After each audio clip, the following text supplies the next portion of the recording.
বাবা অনেকক্ষণ ধরে তো পড়ছি, একটা গল্প বলো না। রাত্রে বলো কি ভয় লাগে, সকালবেলায় বলো। রাত্রিবেলা তো ভয় লাগে, কিন্তু রাত্রিবেলাতে না করলে লোক তো দেখবে না। বাবা গল্প শুনুন না। গল্প এখন? আচ্ছা কি গল্প বলি বলতো? ভূতের। শুন তাহলে আমাদের ছোটবেলার গল্প বলি।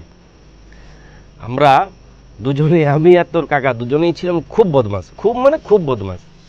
আর ঠাকুরদা আমাদের দুজনকে কিন্তু খুব মারধর করতো। পুতু একটু এদিক সরে আয়। এত মারধর করতো ঠাকুরদা আমাদের বদমাইশির জন্য, তারপরেও কিন্তু আমাদের কোনো সংশোধন হতো না। কাদের, তোমাদের না আমাদের? তোদের তো ভাবেই নেই, আমাদেরই সংশোধন হতো না, আমার আর তোর কাকার। তো যদি কোনোদিন বাবা না মারতো আমাদেরকে, মানে তোদের ঠাকুরদা যদি না মারতো, তাহলে আমরা ভাবতাম যে বাবার মনে হয় শরীর টরীর খারাপ, তার জন্য মারে নেই। তো একদিন ওই রকম প্রচুর মার খেয়েছি। প্রচুর মার খেয়ে পরে বলি চল এক কাজ করি, বোম্বে চলে যাব। আমরা ভাবতাম যে মামা ওরা তো বোম্বে থাকে, তাহলে সব ট্রেনেই মনে হয় বোম্বে যায়। যেদিকে মুখ করেই যাক না কেন, ট্রেনে চাপলে বোম্বেই যাবে, কারণ মামা ওরা ট্রেনে করে যায়। তো সেই ভাবনা নিয়ে রাত্রিবেলাতে 11টার সময় দুই ভাই বেরিয়ে গেছি। শীতকাল, অঘ্রাণ মাস, ধান কাটা হয়ে গেছে, যতদূর দেখতে পাওয়া যায় ফাঁকা মাঠের পর মাঠ। রাত্রেবেলাতে যে পেঁচাগুলো ঘুরে বেড়ায় না, ভুঁই পেঁচাগুলো, ওই যেগুলো গাছে থাকে সেইগুলো না, যেগুলো দেখবে রাস্তায় বসে থাকে, যখন বাইক নিয়ে আসি তখন রাস্তার থেকে উড়ে যায় যে পেঁচাগুলো, সেই পেঁচাগুলো। তো দুই ভাই ওই রকম ঠান্ডায় কাঁপতে কাঁপতে হেঁটে হেঁটে হেঁটে হেঁটে স্টেশনের দিকে যাচ্ছি, মানে ঝাঁটিবাড়ি আসছি, শিলপুরের থেকে ঝাঁটিবাড়ি আসছি। ঝাঁটিবাড়িতে এসে ট্রেন ধরে বোম্বে চলে যাব। তো বাড়িতে কেউ জানে না, আমরা কপাট খুলে বেরিয়ে গেছি রাত্রেবেলাতে। দিয়ে হঠাৎ রাস্তায় আস্তে আস্তে মনে পড়েছে যে আরে কিছুদিন আগে ওখানে তো একটা বাচ্চা মেয়েকে কবর দিয়েছে, তখন কৃষ্ণা বলে বাউরিপাড়ার একটা মেয়ে মারা গেছিল। তোর বড় পিসির বান্ধবী ছিল, খুব সুন্দর দেখতে ছিল মেয়েটা, ওই 11-12 বছর বয়সে। ওই যেটাকে ভূতাগুড়িয়া বলে, জোরদার বাঁ দিকে যেখানে পুকুরটা আছে না, ওই জায়গাটা। তখন তো পুরো জঙ্গল চারদিকে, প্রচুর শিয়াল ছিল, নেকড়ে ছিল, হুড়াল ছিল। তো সেই সময়টাতে যখনই মনে পড়েছে, তখনই বলি আর তো যাওয়া যাবে না, এবারে কি করবি? ও যদি বাইরে বেরিয়ে আসে, তখন ওই কৃষ্ণা বলে যে মেয়েটা, সে যদি ওইরকমভাবে বেরিয়ে চলে আসে বাইরে কবর থেকে, তাহলে কি করা যায়? তো সেই অবস্থাতে বলি চল আস্তে আস্তে ঘর পালাই, একটা কিছু বুদ্ধি করতে হবে, কী করা যায় কী করা যায়। ওই করে ঘর চলে এসেছি। যে দু ভাই বসে বসে গল্প করছি, বলি শুন বোম্বে যেই কোনো লাভ নাই, এক কাজ করি, ও তো মরে গেছে, ওকে তো কবর দিয়ে দিয়েছে, দিনের বেলা তো নাকি ভূত আসে না, তাহলে দিনের বেলাতে যদি ওর কঙ্কালটাকে বার করি, কঙ্কালের নাকি শুনেছি অনেক দাম, তাহলে কঙ্কালটাকে বিক্রি করবো হুচুক গাজন মেলাতে। দু ভাইয়ের সে বিরাট বুদ্ধি, দিয়ে কোদাল নিয়ে গাঁইতি নিয়ে পরের দিন সকালবেলায় কুড়তে গেছি, কোদাল নিয়ে কুড়তে চলে গেছি। তোর দিনের বেলাতে কেউ ওই দিকটা জঙ্গলের ওই দিকে ভূতাগড়ের দিকে দিনের বেলাতেও কেউ যায় না, যারা পাতা কুড়ায়, যারা গাছের ডাল ফাল ভাঙাভাঙি করে, তারা তো জঙ্গলের এই সাইডটাতে যায়, ওই যে দিকটাতে কবর টবর দেয় সেদিকটাতে কেউ যায় না। দু ভাইয়ে যে খুঁজে বের করেছে যে এইটা নতুন, বাকিগুলো তো সব পুরনো, তাহলে এই কবরটাকে খুঁড়ে বের করতে হবে। কোনখানটাতে কবরগুলো আছে জানিস? সেই যেখানটাতে চিল, বাজ, শকুন, ওইগুলো সেই ছবি তুলতে যেতেও না, ভিডিও করতে, সেই সাদা মাঠটা যেখানে প্রচুর ঘুসিং পড়ে আছে, ঘুসিং মানে যেগুলো সাদা সাদা পাথরগুলো, ওগুলো হচ্ছে তোর ক্যালসিয়াম পাথর। ওইগুলো পেরিয়ে পরে একটা পুকুরের পাড় ছিল, একটা বড় মস্ত গাছ আছে, গাছটাতে একটা পাখির বাসা ছিল, বড় বাজ পাখির। সেই যেখানটাতে বললাম যে আমি রোজ আসি, ওইখানটাতে চারদিকে যেগুলো পাথর সাজানো, ওগুলো সব কবর। ওই কবরে টবরেই তো আমি ঘুরে ঘুরে ছবি টবি তুলতাম। এখন তো ওইগুলোতে চন্দ্রবড়ায় ভর্তি হয়ে গেছে। তো যেটা নতুন সেইটাকে খুঁড়তে শুরু করলাম দুজনে মিলে খুঁড়তে দেখছি ভক ভক করে কাঁচা মাংস পচার গন্ধ আসছে, মানে ভালো করে তখনও পচে নেই মাংসটা, এই কদিন হয়েছে, তখনও কঙ্কাল তৈরি হয়নি। আরও মাটি ঢাকা দিয়ে রেখে দিলাম, বলি না এখন এলে হবে না, অনেক দিন পরে আসতে হবে। দিয়ে এইরকমভাবে একদিন স্কুলের মাস্টারকে জিজ্ঞেস করেছি যে স্যার মানুষকে পুঁতে রাখলে কতদিন পরে পচে যায়? মাস্টারও দেখলাম অত ভালো জানা নেই, বললো 2 মাস 3 মাস লাগে। তো ওই ভাবনা মাথায় ছিল যে পরে আবার যাব, আবার গিয়ে খুঁড়ে বের করব। তো একদিন ওই রকম সন্ধ্যাবেলাতে বলি চল এতদিনে মনে হয় কঙ্কাল হয়ে যাবে, এবারে টেনে বার করবো চল। দিয়ে দুজনে মিলে গেছি ওইখানে রাত্রিবেলাতেই, মানে জঙ্গলে তখন রাত হয়ে গেছে, সন্ধ্যাবেলা কিন্তু জঙ্গলটা তো রাত মনে হচ্ছে। দেখবি যখন জামধল থেকে আসি ওই গলিটার ভিতর দিয়ে যখন সেই সূর্যি বাঁধের পাশটা দিয়ে রাস্তাটা, এত গভীর জঙ্গলটা ওখানে কেমন রাত্রিবেলা বলে মনে হয়।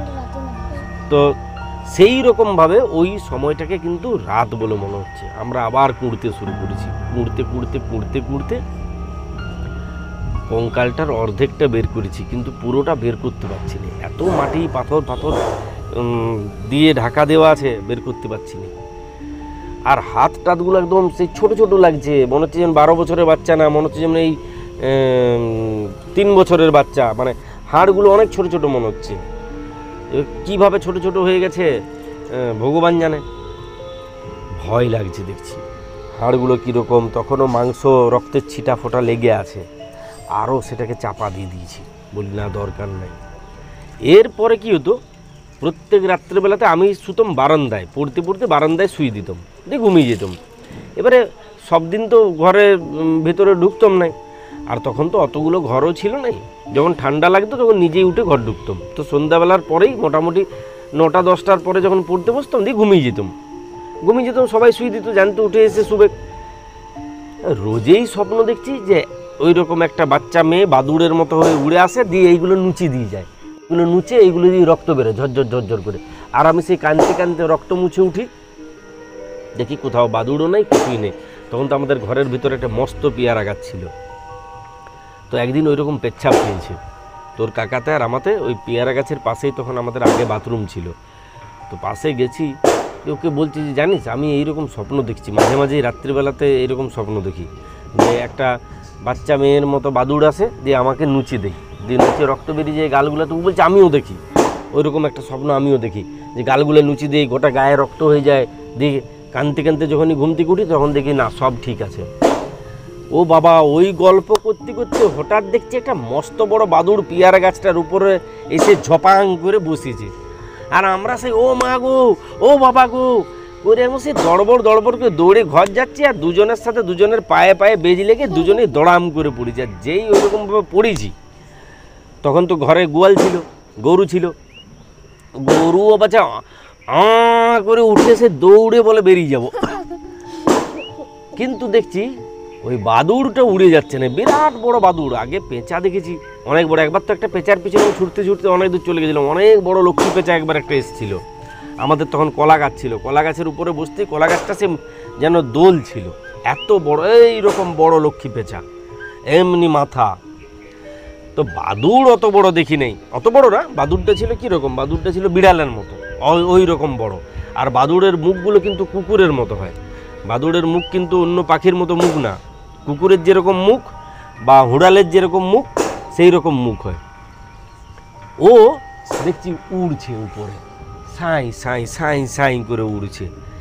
আর আমরা এমনভাবে পড়েছি হোঁচটকে, দেখছি গালে রক্ত বেরোচ্ছে, সেই বাদুড়ে নুচিলে যেমন রক্ত হয় ওর। হ্যাঁ, স্বপ্নটা কিন্তু দুটা গালে না, একটা গালের আমার রক্ত বেরোচ্ছে, আর ওর কপালটা ঠকে গেছে, কপাল দিয়ে রক্ত বেরিয়ে গেছে। তা করতে করতে বাবা কাকা সবাই উঠেছে, বললো যে কী হয়েছে, সব বললাম। দিয়ে স্বপ্নের গল্পটাও বললাম যে এইরকম আমরা রোজেই স্বপ্ন দেখছি আমাদের সাথে। দিয়ে জিজ্ঞেস করলো কী করেছিস, আমরা তো ভয়ে প্রথমে বলছিলাম না, পরে বললাম যে ওই রকম ওইখানে যে কবরটা ছিল ওই কবরটাকে খুঁড়ে বের করছিলাম। সেই দিন কিন্তু বাবা বকেও নেই, মারেও নেই, বুঝতে পেরেছি যে এরা কিছু একটা বিপদ করেছে। তারপরের দিনে আমাদের দুজনকে নিয়ে, আবার আমাদের গ্রামের কয়েকজনকে নিয়ে, ওই মোহন কাকার বাবা, তারপর কার্তিক কাকার বাবা, ওদের আরও কয়েকজনকে, ধরুদা, ওদের কয়েকজনকে ডেকে নিয়ে ওইখানে গেল আমাদেরকে সঙ্গে নিয়ে। যেই পরে দেখছি আমরা যতটা বের করেছিলাম আমরা তো আরও মাটি চাপা দিয়েছিলাম, কিন্তু শিয়ালে না কিসে কুড়েছে কি জানি, প্রায় অর্ধেকটার উপরে বের করে দিয়েছে কঙ্কালটাকে। আমরা বললাম মাটি চাপা দিতে, কিন্তু ওরা বুঝতে পারলো যে না কুড়ার দাগ আছে, তো শিয়ালে যে কুড়িছে সে নখের দাগ আছে। যে আবার ভালো করে কবর দিল, আরও ভালো করে বড় বড় পাথর জাকা দিয়ে পুরোটাকে ঠিক করে দিল। সমস্ত কিছু ঠিক করে দিয়ে আসার পরে আর দেখলাম যে ওই স্বপ্নটাও দেখিনি, আর ওই রকম কোনো কিছু প্রবলেমও হয় না। তার জন্য কখনো শ্মশানের কোনো জিনিস নিয়ে আসতে নাই, কবর কুড়াকুড়ি করতে নাই, কবরের উপরে চাপাচাপি করতে নাই, বা ওই রকম কোনো কাজ করতে নেই যেগুলোতে কি হয় যে মারা গেছে বা যাকে কবর দেওয়া হয়েছে বা পোড়ানো হয়েছে তার অসম্মান হয়। এই জন্য তারপরের থেকে দেখবি ভূতাগুড়ের ওই দিকে যেদিকে আমি ঘুরে বেড়াই, কবরের উপরে চাপি না, কবরের সাইডগুলোতে ঘুরে বেড়াই। যেখানে কবরটা দিয়েছে সেই জায়গাতে ঘুরছি, কিন্তু কবরটার উপরে কখনো চাপি না, ছবি তোলার জন্যও চাপি না বা কোনো কারণেই ওই জায়গাগুলোতে চাপি না। এই হচ্ছে গল্প। আর রাত্রেবেলাতে একটা গল্প শোনাবো, সেটা ভয়ঙ্কর একটা গল্প। ওই গল্পটা শোনাবো, ওই একটা আমাদের তান্ত্রিক জেঠু ছিল না, যে তান্ত্রিক জেঠুটার গল্প আগের দিনে বলেছিলাম, ওই তান্ত্রিক জেঠুর সঙ্গে একটা জায়গায় গিয়েছিলাম একবার বিয়ে বাড়ির টাকা আনতে। তো সেখানে ডাকাতদের সাথে কি হয়েছিল, আর তন্ত্র ক্ষমতা কি, আর ভূত কীরকম বা ভূত ডাকে কীরকমভাবে, ওই গল্পটা শোনাবো।